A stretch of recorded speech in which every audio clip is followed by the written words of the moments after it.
تو ہماری نسل تو 5% بھی نمازی نہیں.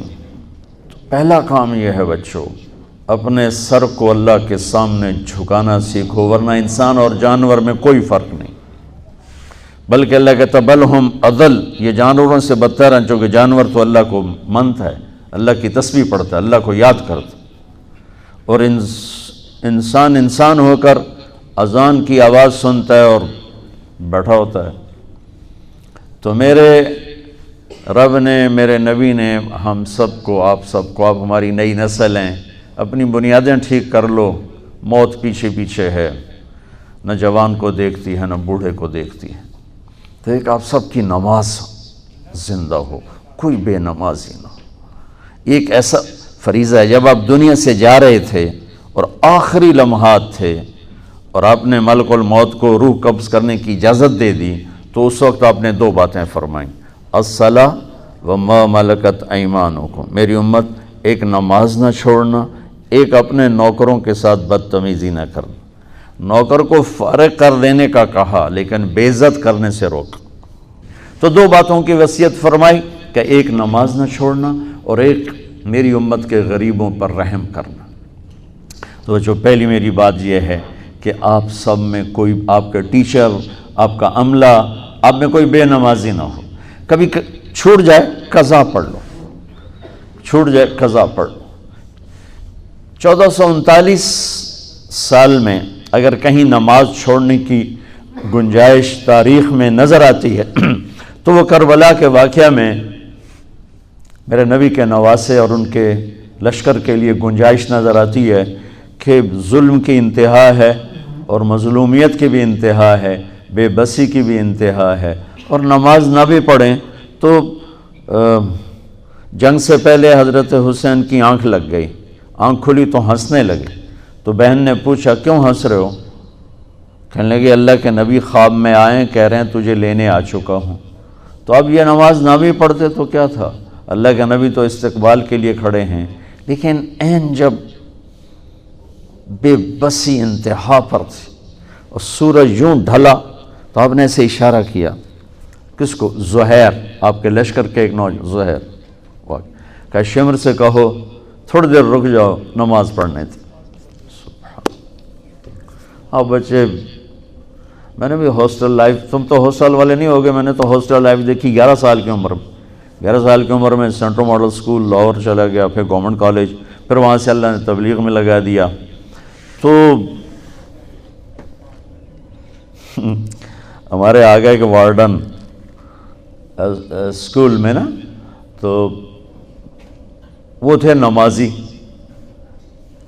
اور تھے بھی بڑے سخت، میں نے ان سے بڑی مار کھائی ہوئی. تو وہ نماز انہوں نے کمپلسری کر دی اور جو نہیں آتا تو اس کی پٹائی ہوتی تھی. تو اب لڑکوں میں نماز کا شوق تو تھا نہیں، ذہن بنا کے کام کرایا جاتا ہے، ڈنڈے سے تھوڑا انسان کام کرو تو کھوتا ہے، جو ڈنڈے نال چلتا ہے بندہ تو سوٹے نال نہیں چلتا.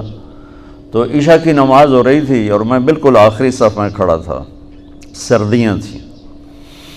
تو میرا روم میٹ بھی تھا، اللہ اس کی بخشش فرمایا، فوت ہو گیا ادھر مرید کے کا، اچھے ذمہ دار فیملی کا تھا، جاوید نذیر، اور میرے ساتھ ہی اس کا بیڈ تھا.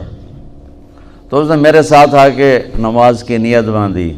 ہمارے وارڈن کا نام تھا طالب حسین، یاد ہے نا طالب حسین. اب اس نے اونچی آواز میں نماز کی نیت شروع کی، 4 رکعت نماز فرض عشاء واسطے طالب حسین دے اللہ اکبر.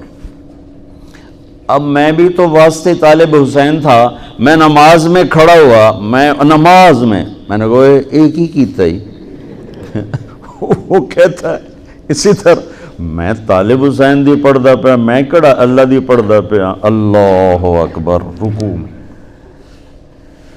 تو بچہ پہلی بنیاد نماز ٹھیک کرو، اللہ سے تعلق ٹھیک کرو. نماز تمہیں سکھائے گی کہ پالنے والا اللہ ہے، الحمدللہ رب العالمین، پالنے والا اللہ ہے. اس بنیاد پر پھر اسلامی تجارت چلے گی. جن بنیادوں پر آپ کو پڑھایا جا رہا ہے، ان بنیادوں پہ اسلام کی تجارت آ ہی نہیں سکتی۔ اسلام سود کو روکتا ہے۔ آپ سب سود پڑھتے ہو یا آپ کے استاد آپ کو سود پڑھاتے ہیں، تو میں اسلامی بیند کہاں سے بجاؤں، اسلامی بنسری میں کہاں سے بجاؤں؟ پہلی بنیادی غلط ہے، تو میں اس میں کیا کروں؟ مردہ لا کے سامنے رکھ دو جی، یہ دے روح پا دو، تو رب دا ہی کام ہے، میرا کام تو نہیں۔ میرے تو ساری تجارت مردہ ہو چکی ہے کہ اس کی بیس سود ہے، اس کے بعد جھوٹ ہے، اس کے بعد ہیرا پھیری ہے، تاجر ہمارا دھوکے باز ہے، جھوٹا ہے۔ اور اسلامی تجارت سود سے ہٹ کر پھر اس کی دو بنیادیں بچوں، ایک سچائی، ایک امانت داری، ایک سچائی، ایک دیانت داری۔ لیکن میرے دیس کا تاجر نہ سچ بولتا ہے، نہ دیانت داری سے کام کرتا ہے۔ تم سب انہی کے پاس جا کے نوکریاں کرو گے، تم کہاں سے سچ بولو گے یا تم کہاں سے دیانت داری سے چلو گے؟ اسلام پہلے اللہ کو رب مانتا ہے، مسلمان اللہ کو رب مانتا ہے۔ وَفِي السَّمَاءِ رِزْقُكُمْ، میرا رزق آسمان میں ہے۔ پہلے وہ اپنا یقین ٹھیک کرتا ہے کہ دینے والا اللہ ہے، کاروبار نہیں، زمین نہیں، دکان نہیں، دینے والا اللہ ہے۔ رب السماوات والارض، زمین آسمان کا رب اللہ ہے۔